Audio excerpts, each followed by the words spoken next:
Si el Señor nos ayuda, hermanos, el día de hoy vamos a dar inicio a una serie de temas que tienen que ver con la doctrina de la justificación por la fe. El día de hoy solo veremos la introducción y generalidades. Es decir, el día de hoy, hermanos, no vamos a exponer como tal un texto, sino que apenas nos vamos a introducir en algunas pocas generalidades de esta doctrina. La doctrina es la doctrina de la justificación por la fe. Y vamos entonces, hermanos, a dar inicio. Hemos nombrado de manera general esta doctrina como justificación por la fe. Pero no es meramente un tema, sino, hermanos, que es una doctrina a la que vamos a abordar y vamos a atender a partir de ahora. Algo que debemos decir, hermanos, es que esta expresión justificación por la fe no es meramente una expresión. Quisiera su servidor resaltar que es una doctrina, no es una palabra aislada, no es solamente un título bonito, es un conocimiento fundamental del cristianismo al que debemos de observar, explorar y acercarnos debidamente. Aunque toda criatura racional está obligada a obedecer el Evangelio, debemos expresar que la doctrina de la justificación es particularmente dirigida para aquellos que tienen un interés en obtener esa justificación. En ese sentido, cito al ministro puritano John Owen. Y es en vano recomendar la doctrina de la justificación a aquellos que ni desean ni intentan ser justificados. Pero donde haya personas que realmente sean conscientes de su apostasía de Dios, del mal de su naturaleza y vidas, con las terribles consecuencias que les siguen en la ira de Dios y el castigo eterno debido al pecado, no pueden juzgar que haya algo que les concierna más que el conocimiento de ese divino camino por el cual pueden ser librados de esta condición. Termina la cita. ¿Para quién es esta doctrina? Esta doctrina es para aquellos que realmente están interesados en ser justificados. A lo largo de esta doctrina, seguramente veremos su definición, seguramente veremos los alcances, los propósitos, pero particularmente, hermanos, esta doctrina está dirigida a producir paz en la conciencia. ¿Y esto qué significa? Es lo que dice la Escritura: paz para con Dios por medio de nuestro Señor Jesucristo. Pero quien no tenga interés en ser justificado, esta doctrina no está dirigida particularmente para ellos. Entonces, la pregunta, una de las preguntas iniciales, gran pregunta, es: ¿cómo podemos ser librados del castigo eterno?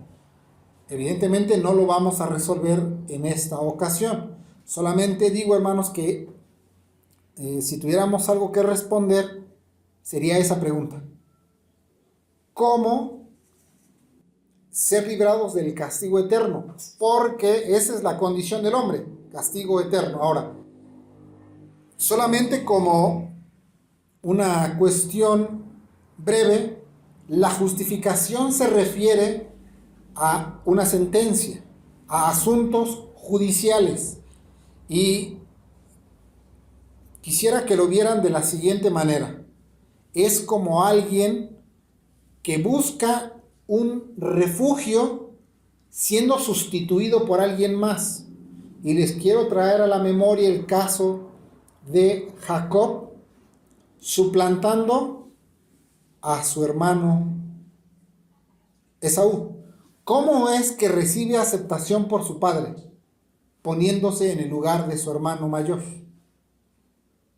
O que su hermano mayor le ceda, su hermano primogénito le ceda el lugar, y recuerden que tomó sus vestiduras y aún su olor para que su padre al percibirlo lo recibiera como si fuera su hermano primogénito. De eso se trata la justificación.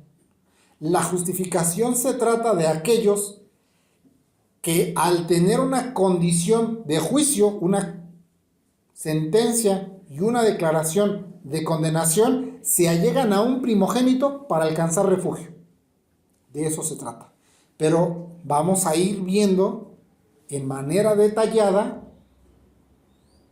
si el Señor nos lo concede así, ir entrando en diferentes aspectos de esta doctrina. Veamos este tema en 3 encabezados principales. El camino de la aceptación. 1. El camino de la aceptación. 2. Dios, juez justo. 3. Trascendencia de la doctrina de la justificación por la fe. Entremos a nuestro primer encabezado, que es el camino de la aceptación. Esta doctrina ha sido causa de muchas controversias a lo largo de la historia. Y desde un inicio decimos que no es nuestro interés abordar las controversias. Tal vez en algún punto demos alguna objeción en contra de las controversias, pero nuestro interés no es prepararnos para una controversia. El interés de acercarnos a la doctrina de la justificación es que al menos uno, este conocimiento le sea útil para alcanzar la paz con Dios a través de nuestro Señor Jesucristo. Al entrar en este estudio, nos estaremos apoyando principalmente del material del ministro puritano John Owen, que trata precisamente la doctrina de la justificación por la fe. Entonces, preguntamos, ¿qué se requiere para abordar este estudio? Se requiere que pesemos adecuadamente nuestra mente y nuestra experiencia. Es un examen de la conciencia. Es decir, necesitamos comprender espiritualmente y evaluarnos de manera consciente si esta obra se ha realizado en nosotros y en nuestros corazones. ¿Esta obra de justificación se ha llevado a cabo en nosotros? Eso es lo que con la ayuda del Señor vamos a estar desmenuzando a través de este estudio. Adicionalmente, se requiere que analicemos nuestra condición aquí y al pasar al otro lado de la eternidad, considerando la distancia entre Dios y la criatura. ¿Qué queremos decir con esto? Cualquiera que enfrenta la muerte debe sopesar su situación delante de Dios.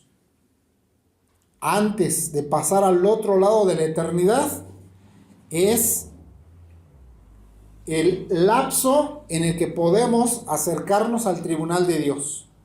La doctrina de la justificación de Dios tiene mucho que ver con conceptos judiciales. Por eso tiene que ver con un tribunal, tiene que ver con un juez, tiene que ver con sentencia, tiene que ver con reos, con penas. Y nadie que esté en una situación de muerte puede ignorar esto. ¿Quién de nosotros no va a atravesar la muerte? Todos y cada uno de nosotros, sobre nuestra cabeza, tenemos sentencia de muerte. Una de las acusaciones hacia esa doctrina es que no promueve la santidad, dicen nuestros acusadores.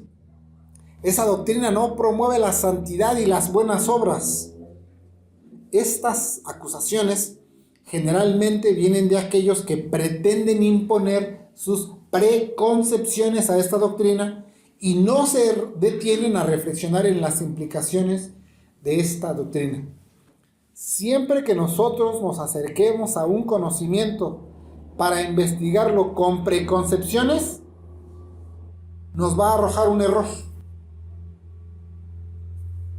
Pongan ustedes un número inicial en una calculadora y después intenten hacer una operación que ustedes tengan para desarrollar, no les va a dar el mismo resultado.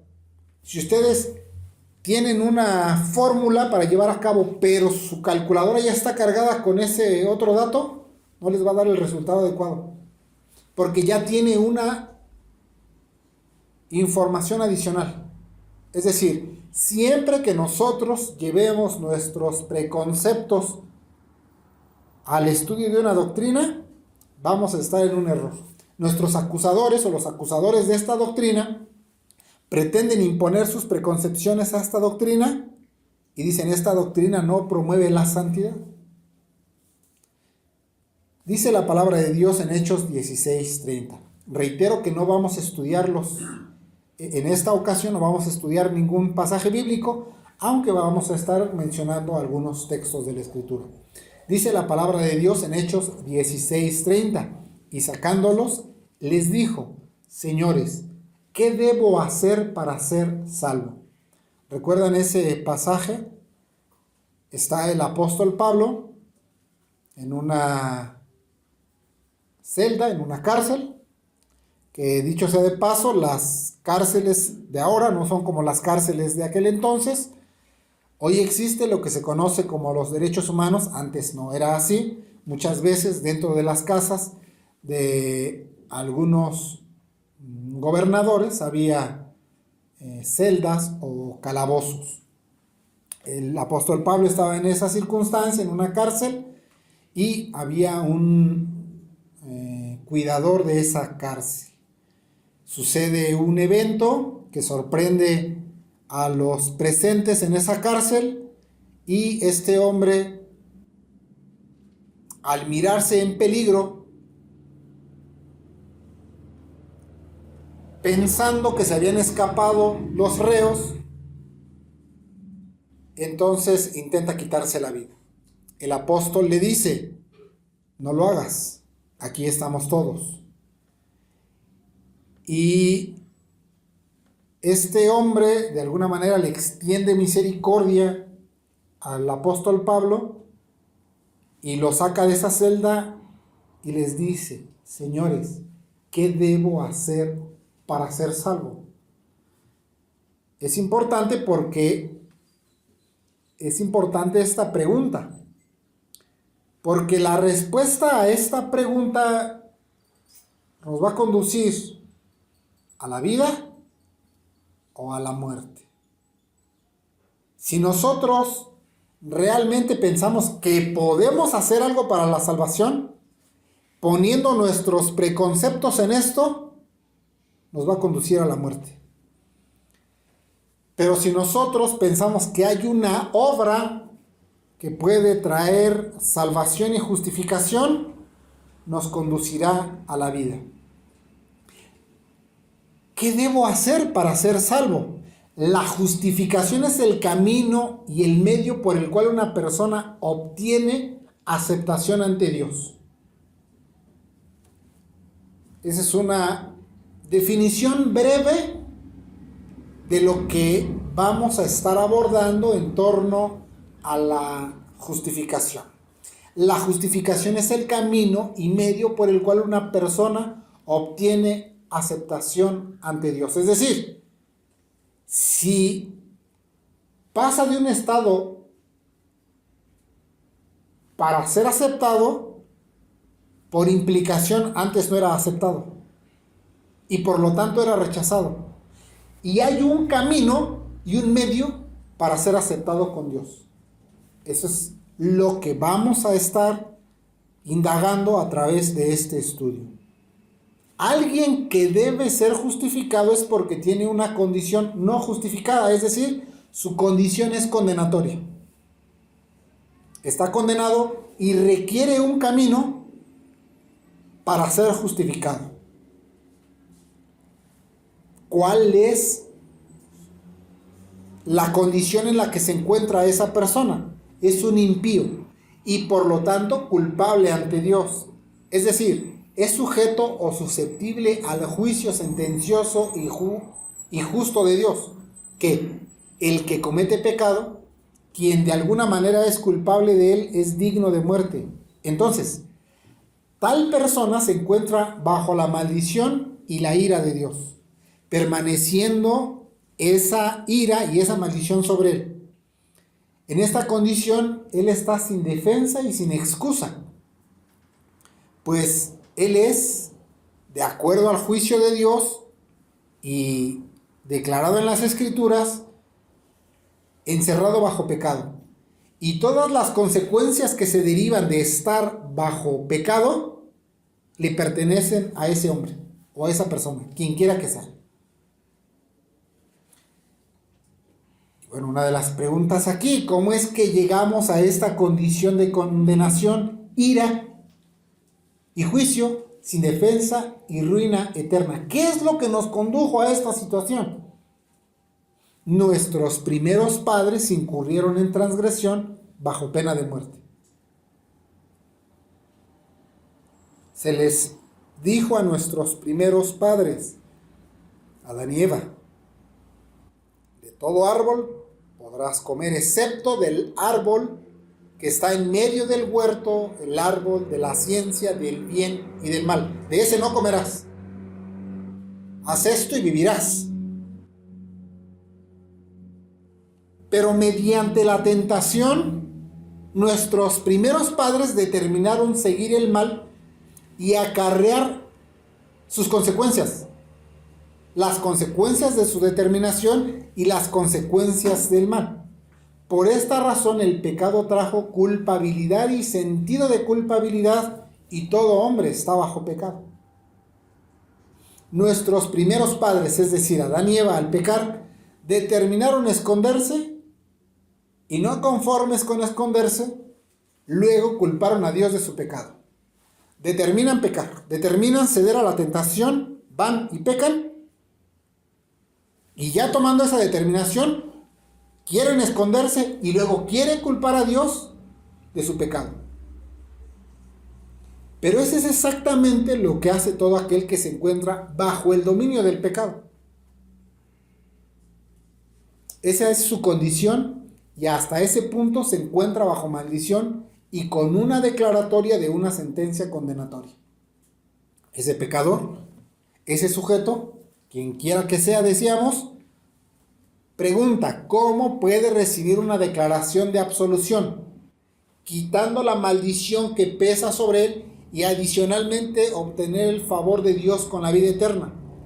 ¿Cómo le retiramos la condenación a ese hombre? ¿Cómo se le puede declarar absuelto? ¿Y cómo adicionalmente ese reo que está bajo pena de muerte puede obtener el favor de la vida eterna otorgado por Dios? Precisamente mediante la doctrina de la justificación podemos conocer, si es que atendemos diligentemente la enseñanza de la Escritura, podremos saber los términos de Dios para la resolución de la cuestión. Esa resolución es la que les trae satisfacción y paz a las conciencias de los hombres. Al abordar este tema, usted no obtendrá las herramientas para ir a confrontar a aquellos que no creen esta doctrina. Es decir, nuestro enfoque no es una apología, no es una defensa, no es que usted va a tener todas las herramientas para ir y destruir los argumentos de aquellos que no creen. Seguramente al terminar este estudio usted no tendrá o no obtendrá las herramientas necesarias para ir y derrumbar los argumentos de todos aquellos que se oponen a esta doctrina. No les estamos preparando de forma apologética en cuanto a la doctrina de la justificación.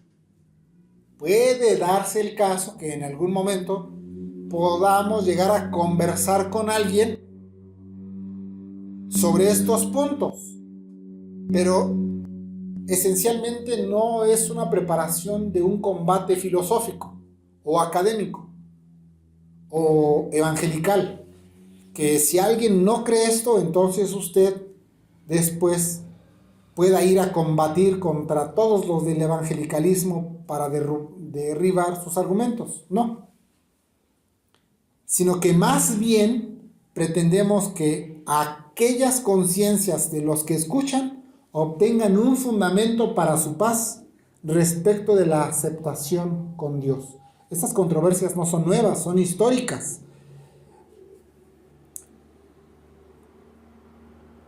Y lo que nosotros, de acuerdo a lo que estudiaron los puritanos, buscaban ellos y buscamos nosotros es que la conciencia obtenga un fundamento para su paz respecto de la aceptación con Dios. Porque la pregunta que hace aquel hombre, ¿qué debo hacer para ser salvo?, ¿les estaba pidiendo una fórmula para repetir unas palabras mágicas? ¿O ese hombre estaba diciendo, ¿cuál es el fundamento para tener eso que ustedes tienen? ¿Cuál es el fundamento para la justificación delante de Dios?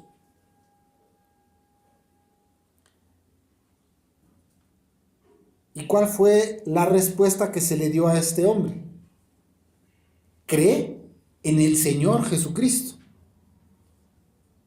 De esto surge una pregunta. ¿Por qué causa un hombre puede ser absuelto, perdonado y aceptado con Dios? Es decir, estamos retomando nuestra pregunta. Y hay dos posibles causas. Uno, la primera causa podría ser que esa razón radique en el hombre. Que haya algo en él que lo haga aceptable a Dios, ya sea su arrepentimiento, su fe, sus obras, la promesa de poder hacer algo para obtener esa absolución. Esa es una posibilidad, que en el hombre radique un fundamento para ser aceptable delante de Dios. O la segunda posibilidad podría ser la obediencia, justicia, satisfacción y mérito del Hijo de Dios, nuestro mediador y fiador del pacto, imputado a nosotros. Solo hay dos opciones: o radica en el hombre, o radica en la obediencia, justicia, satisfacción y mérito del Hijo de Dios. Y claro que no pueden ser ambas. O es una, o es la otra. Porque el pecador debe poder confiar y descansar que encuentra satisfacción en los términos divinos. ¿Cuál será la aceptación para con Dios? ¿Cuál será lo que Dios acepte en sus términos para que el hombre entonces pueda confiar y descansar de que efectivamente puede hallar descanso y justificación delante de Dios? ¿Será en los términos divinos o será en los términos humanos? Dice la palabra de Dios en Romanos 11:6. Y si por gracia, ya no es por obras. De otra manera, la gracia ya no es gracia. Y si por obras, ya no es gracia. De otra manera, la obra ya no es obra. ¿Quiénes pueden encontrar satisfacción en la respuesta de esa absolución? Aquellos que pueden encontrar esa satisfacción son aquellos que están sujetos y expuestos al juicio de Dios. Porque solo aquel que ha experimentado la culpa de la conciencia puede estar en la búsqueda de este alivio. Si alguien no ha experimentado el juicio de Dios, no se ha visto cansado y atormentado por la culpa legal de la ley, de la justicia de Dios, entonces no está buscando ser justificado. ¿Quiénes están buscando encontrar satisfacción mediante una sentencia absolutoria? Aquellos que han estado cargando la culpa del pecado y tienen una conciencia de pecado y miran el juicio de Dios y les aterra. esas personas entonces quieren encontrar una respuesta. Antes no. Antes, o sin llegar a esa condición, el hombre quiere vivir en sus pecados. Pero aquel que mira el peso de la ley sobre sí mismo y mira la grandeza, la majestad de Dios y el juicio de Dios que pesa sobre él, entonces va a tratar de buscar un alivio.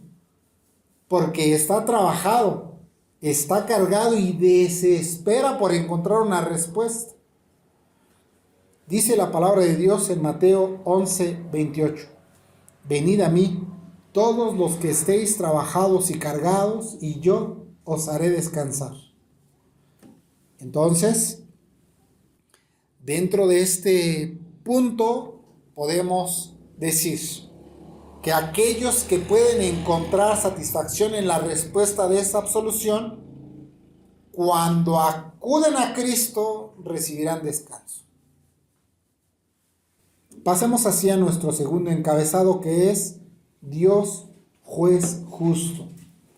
Toda la obra de la justificación con sus implicaciones se representa como un procedimiento jurídico ante el tribunal de Dios. Decíamos, esta doctrina vamos a hablar muchas veces y nos vamos a topar muchas veces con conceptos precisamente del juicio de Dios. Un tribunal. Nos vamos a estar en ese tribunal y en ese tribunal hay un juez, hay leyes, hay sentencias. Esas sentencias son condenatorias o absolutorias. Hay reos que están siendo juzgados. Hay un procedimiento por el cual llegar a la sentencia. Y es necesario que todos aquellos que estén en el tribunal de Dios tengan una correcta apreciación de aquel que emite los juicios. Porque aquel que emite los juicios es un legislador primeramente. Él estableció su ley se ha quebrantado y ahora llama a juicio y es un juez justo. Y debemos tener una correcta comprensión y una correcta consideración de aquel que ha de juzgarnos. ¿Por qué? Porque debemos de considerar correctamente con quién vamos a tratar este asunto. No vamos a tratar con un igual. Vamos a tratar con uno que es infinitamente superior a la criatura. Y entonces debemos tener una correcta comprensión de manera precisa quién es este juez que ha de juzgarnos. Porque la Escritura en esta cuestión de manera enfática nos dice que Dios es el que justifica. ¿Por qué dice que Dios es el que justifica? Porque si Él es el que justifica, entonces es Él quien puede determinar una sentencia para ese reo que está ahí frente a su tribunal. ¿Tiene entonces la capacidad de emitir una sentencia? Porque si dice que justifica, entonces también tiene el poder de declarar condenatoriamente. Si tiene el poder de declarar condenatoriamente, tiene el poder para declarar justificativamente. Porque Dios es el que justifica. Y al acercarnos a Dios a través de esta doctrina debemos tener claro quién es Él como juez. Delante del tribunal de Dios es donde los hombres son justificados o condenados. Dice la palabra de Dios en Romanos 3:20. Por tanto, por las obras de la ley, ninguna carne será justificada delante de Él. Pues por la ley es el conocimiento del pecado. Primero se requiere el conocimiento de la ley. ¿Para qué? Para que tengamos conocimiento de lo que es pecado. Porque por las obras de la ley, por más que alguien se esfuerce por tratar de agradar a Dios a través de una supuesta obediencia, no será justificado. Si alguien delante de ese juez se quiere presentar con argumentos diciéndole, ya cumplí estas leyes, no recibirá su sentencia absolutoria, sino condenatoria. De ahí que debemos tener una correcta comprensión de quién es Dios. Para cualquier hombre que va a ser justificado es necesario que considere el juez ante quien ha de comparecer y por quien su causa será finalmente determinada, si es que está interesado en su sentencia. ¿A ese reo le interesa su sentencia?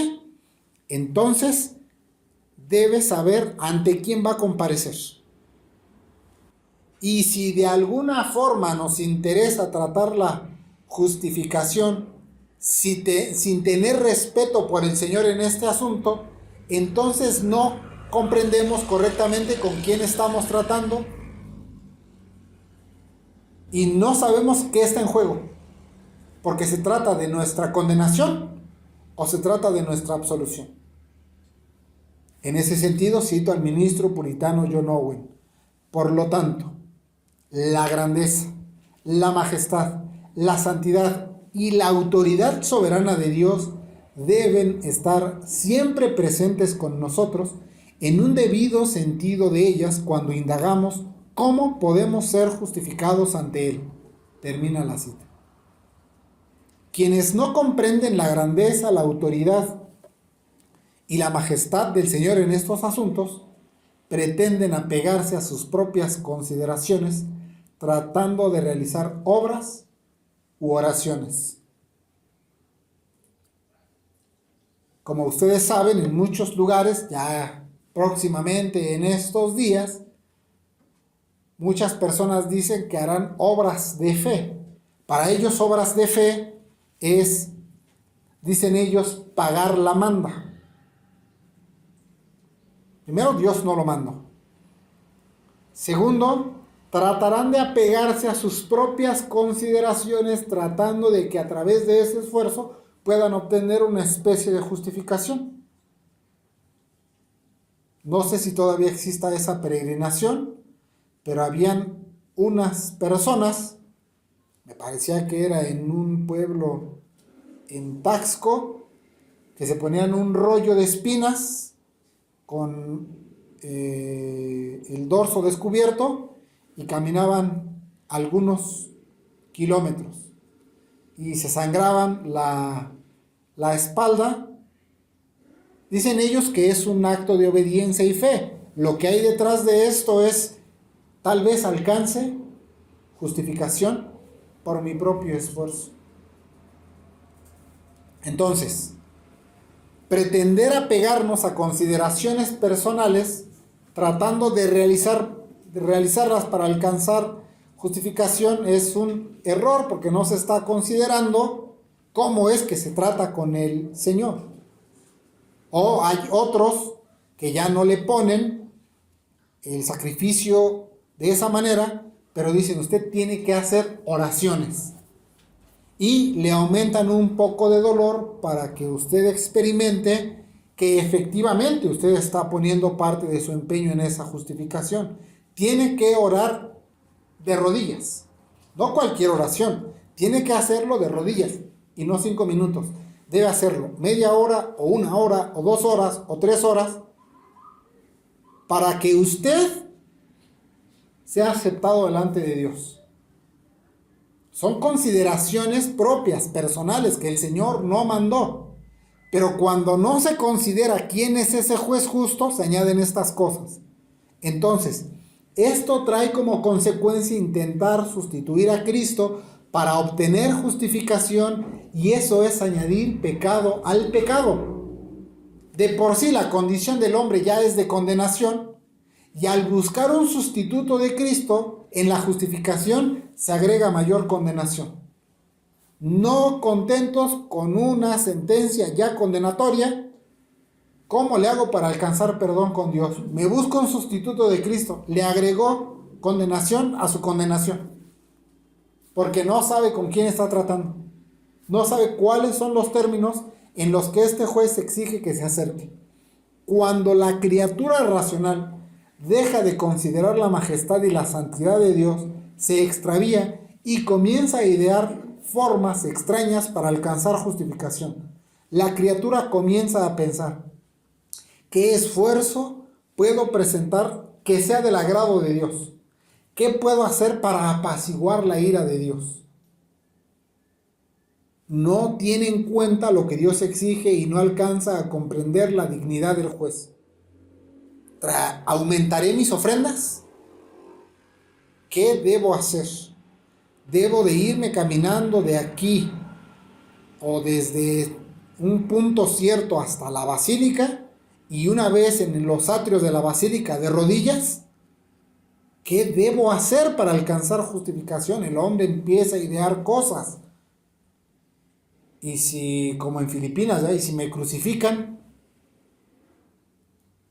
o intentar idear cosas a través del esfuerzo pensando cómo agradar a Dios. Dice la palabra de Dios en Miqueas 6, 6, 7. ¿Con qué me presentaré ante el Señor? Y me postraré ante el Dios Altísimo. Me presentaré ante Él con holocaustos, con terneros de un año. ¿Se agradará el Señor de miles de carneros o de 10,000 arroyos de aceite?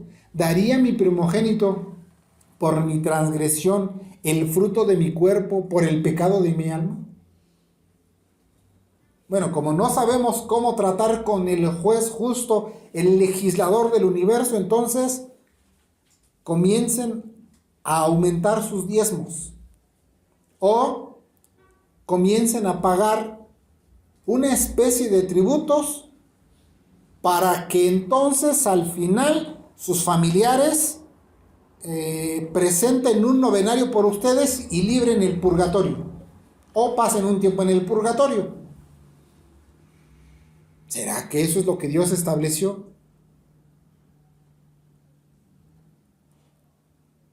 El profeta lo remite a una situación en donde en el Antiguo Testamento se presentaban holocaustos, terneros, carneros.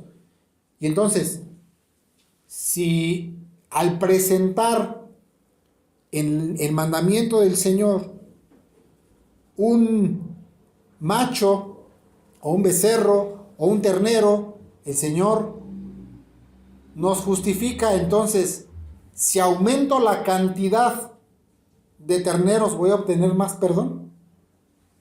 Bueno, si Dios establece, traigan uno para su perdón y a mí me alcanza para 10, ¿voy a ser 10 veces más perdonado?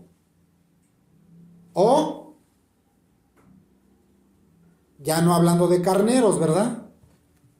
Entonces, comenzamos a aumentar nuestras ofrendas económicas, no por el sentido evangélico, sino porque, bueno, ¿y si de esa manera Dios me perdona?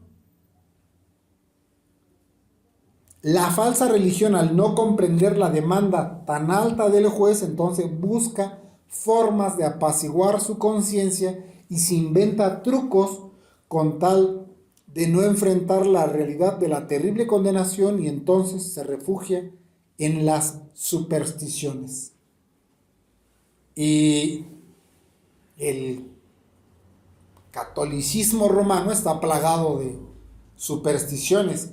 Cantidad de supersticiones que tiene el catolicismo romano para tratar de alcanzar justificación. Ellos, en su argumentación, dirán que no lo hacen por esa situación, sino que dirán que es un acto de fe para enseñarle a la gente a acercarse a Dios. Precisamente, como desconocen quién es Dios y cómo tratar con ese juez, se inventan esos trucos. Cuando algún hombre se sabe consciente del tribunal de Dios, entonces no alegará su causa fundado en sus propios méritos, sino que procurará un refugio sobre una base firme. Este mismo asombro lo experimentó el profeta Isaías y el mismo Job. Es decir, Dios establece su tribunal y alguien, quien quiera que sea, intenta alegar su causa. Si presenta sus méritos, será rechazado. Este terror se le presenta a cualquiera, creyente o incrédulo. Pero lo vemos en el ejemplo del profeta Isaías, que como creyente, al mirar su condición, expresó que él era un pecador. Porque dijo, he mirado al Señor. Y le llenó de terror conocer su propia condición. El mismo Job, teniendo obras para justificarse, tembló delante de Dios. Algunos hombres en la teoría van a procurar y han procurado establecer que en el hombre existe alguna especie de mérito, pero en realidad a la hora en la que se acerca la muerte, difícilmente van a alegar sus obras, sino que en realidad van a rogar misericordia ante el juez justo. Cualquier persona, pongan a una persona o vean a una persona ante algún peligro inminente, quien quiera que sea, una persona que vamos a suponer como las situaciones tan terribles que han pasado ahora en los diferentes estados de nuestra república, que una persona pierda a uno de sus hijos y esté en una situación de terrible peligro. Esa persona, la primera impresión que tiene no es tan bueno que soy, sino ante un peligro inminente esa persona lo que hace es, Señor, ayúdame, casi por instinto. Una persona frente a la muerte no dirá casi seguramente o casi generalmente, no va a alegar sus obras. Es que yo así mis diezmos, no. Sus primeras impresiones serán, Señor, ten misericordia. Dice la palabra de Dios en el Salmo 133, 4. Si tú, Señor, mirares a los pecados, ¿quién no, Señor, quedaría en pie? Pero en ti hay perdón para que seas temido. Si el Señor solo mira el pecado, estamos perdidos. ¿Quién podría quedar en pie alegando su propia causa? Es que yo adoré y nunca me distraje. Es que yo me presenté ante ti con limpieza de corazón. ¿Quién podría decir eso delante del Señor? Pero en ti hay perdón para que seas temido. Pasemos así a nuestro tercer y último encabezado, que es trascendencia de la doctrina de la justificación por la fe. La trascendencia de la doctrina de la justificación inicia con una clara comprensión y sentido de la grandeza de nuestra apostasía de Dios, de la depravación de nuestra naturaleza a causa de esta apostasía. También es necesario comprender el poder y la culpa del pecado, de la santidad y la severidad de la ley. En ese sentido, lo que vamos a procurar observar a través de este estudio es que el justo por la fe vivirá. Recuerden ustedes a Peregrino, al cristiano. Comenzó a ser expuesto a las verdades de la Escritura y lo primero que se le presentó fue la culpa de su pecado, y a la medida que era expuesto a la palabra, el peso de su pecado se hacía más grande y su carga era más pesada. Y no fue hasta que llegó a la cruz que fue liberado de esa carga y de ese pecado. ¿Por qué? Porque el justo por la fe vivirá. Entonces, una vez que se demuestre que todos estamos bajo el estado de pecado y lo miserable de esa condición, acudiremos a la enseñanza del apóstol Pablo, expuesta en su carta a los romanos, a fin de establecer un cimiento firme para la justificación.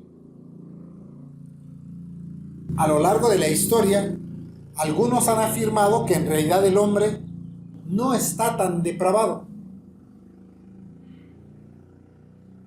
Y dicen, bueno, el hombre como que se enfermó espiritualmente, como que tiene unas fallas. O sea, Sí puede llegar a ser un gran pecador, pero en realidad tiene un principio de bondad. ¿Será que tiene un principio de bondad? Necesitamos entender para allegarnos a la justificación, entonces, el estado depravado en el que está el hombre. Si el hombre rechaza que verdaderamente cayó y que está depravado, si rechaza eso, entonces no puede aceptar la justificación de Dios, porque entonces ya cuenta con una justificación que viene de él mismo. Porque si no cayó tan severamente, entonces ¿por qué necesitaría que alguien lo levantara?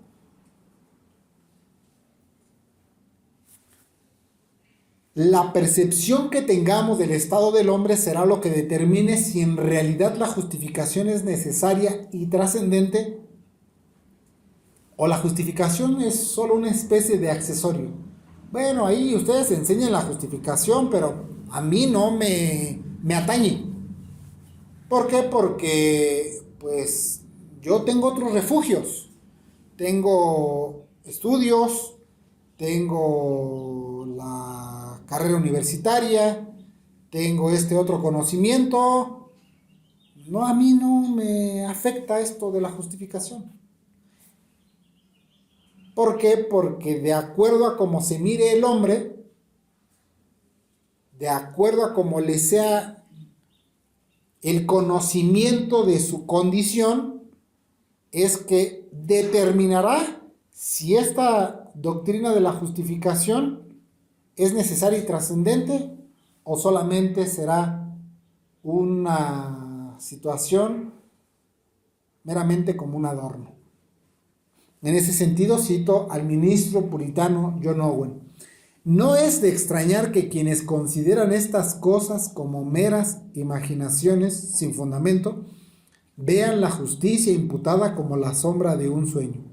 Y hay poca esperanza de que tales personas lleguen a valorar la justicia de Cristo como imputada a ellos, cuando están tan poco familiarizados con su propia injusticia inherente.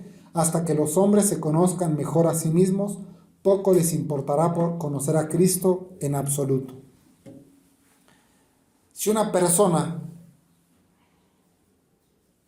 va al espejo y mira correctamente y ve que tiene una mancha en la cara, se la va a quitar. Pero si él se mira, porque todos le estaban mirando extraño y ve y dice, no tengo nada, pero sigue manteniendo esa mancha porque no se miró correctamente, para él no va a ser tan grave. A menos que mire que efectivamente es una mancha lo que tiene ahí. Y así cuando el hombre no puede mirar su corazón y no se conoce a sí mismo, no le importará si su sentencia es condenatoria o absolutoria.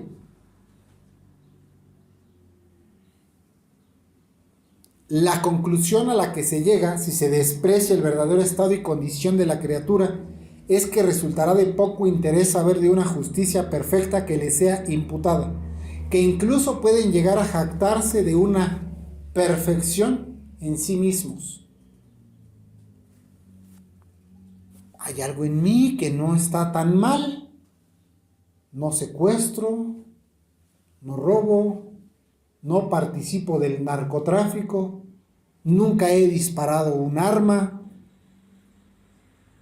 nunca me he metido en problemas con la policía, o no he sido tan mal hijo.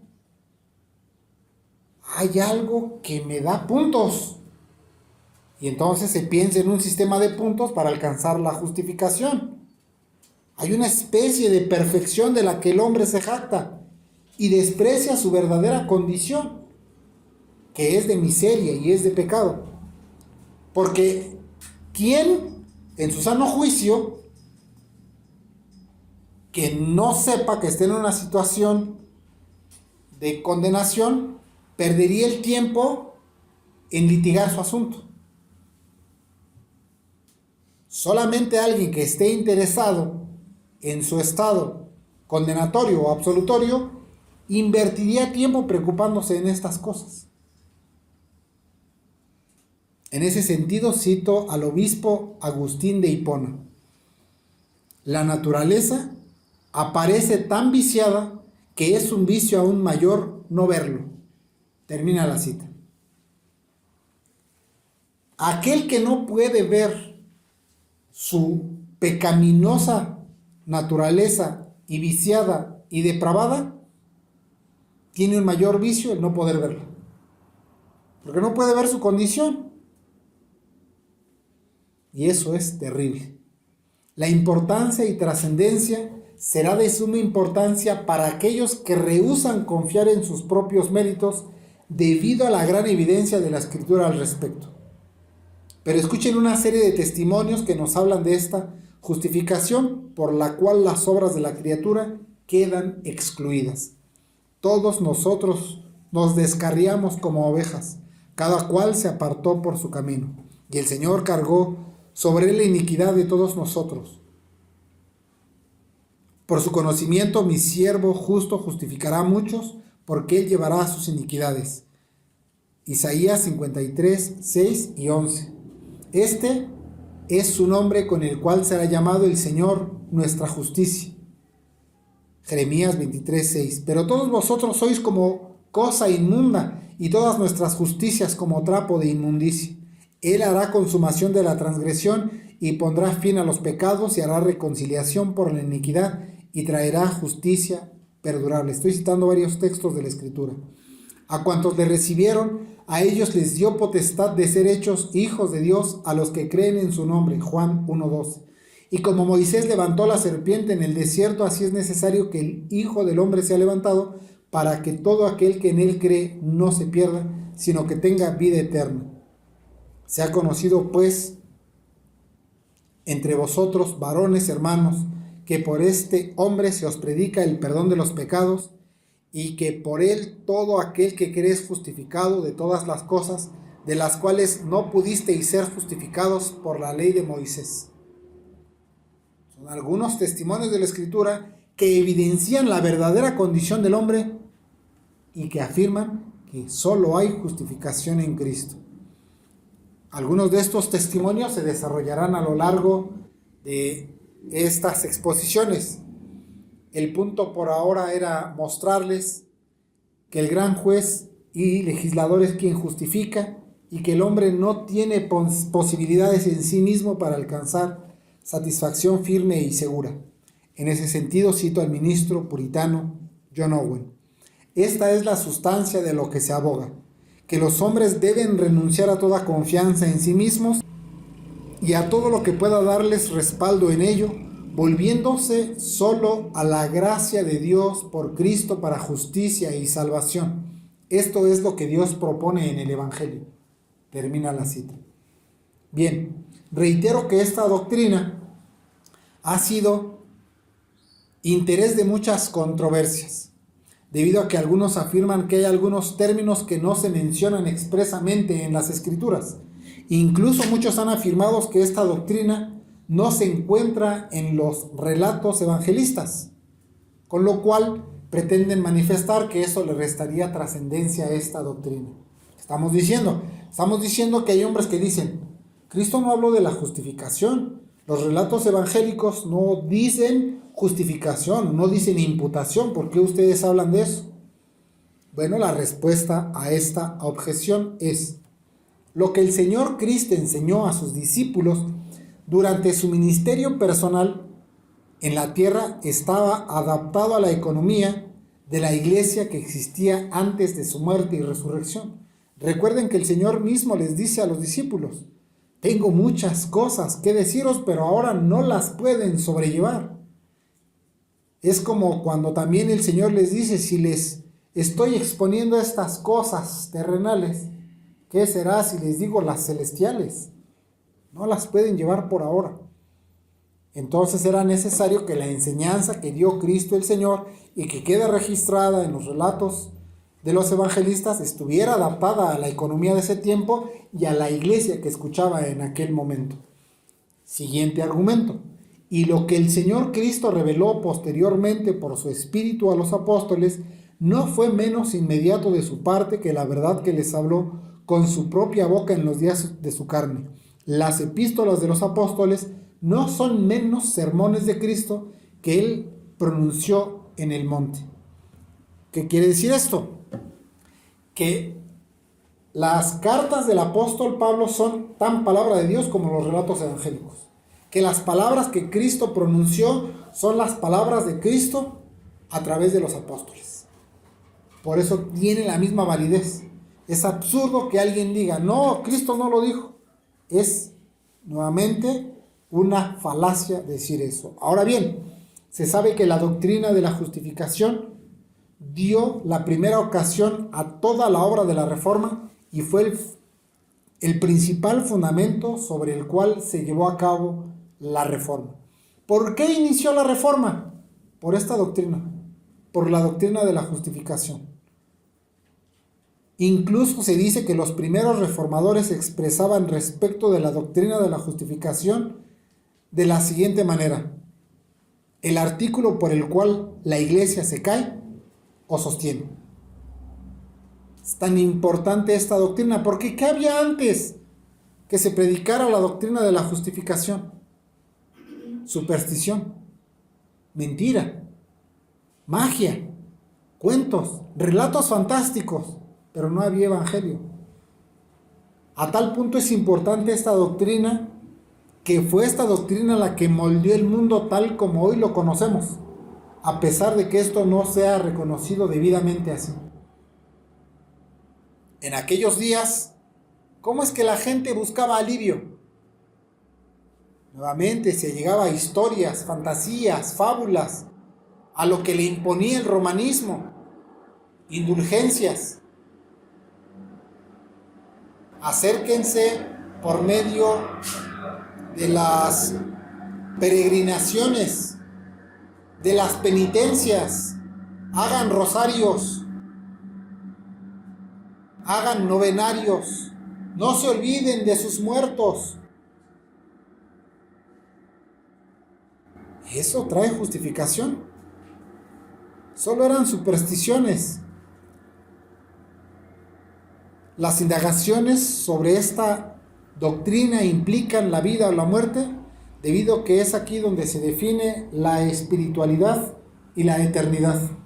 Algunos desprecian esta doctrina y objetarán su trascendencia, pero si aquellos que objetan no han sido nunca acusados por su conciencia ni han indagado debidamente en las Escrituras, entonces pensamos que no deberíamos prestarles la más mínima atención, sino que debemos considerar a aquellos que diligentemente atendieron a esta doctrina y que fueron instrumentos de esa luz. En ese sentido, cito al ministro puritano John Owen, y vale la pena considerar si debemos, ante cada objeción y sofisma de hombres que no fueron tan enseñados, tan empleados, tan probados, ni tan aprobados por Dios como lo fueron ellos, y en cuyos escritos no aparecen tales caracteres de sabiduría, buen juicio y profunda experiencia como en los suyos, abandonar fácilmente esa doctrina de la verdad, en la cual ellos encontraron paz para sus propias almas y mediante la cual fueron instrumentos para dar libertad y paz con Dios a las almas, y conciencias de innumerables otros, acompañada de los efectos visibles de santidad y vida y fructificación en las obras de justicia para alabanza de Dios por Jesucristo. Termina la cita. Esta doctrina es tan importante y fundamental que Lutero dijo, cito: perdido el artículo de la justificación, se pierde al mismo tiempo toda la doctrina cristiana. Termina la cita. ¿Qué nos está diciendo Lutero? Que si no atendemos la justificación, entonces no hay doctrina cristiana. Y bueno, si el Señor nos ayuda, esto es lo que estaremos estudiando en lo posterior. Vamos a orar.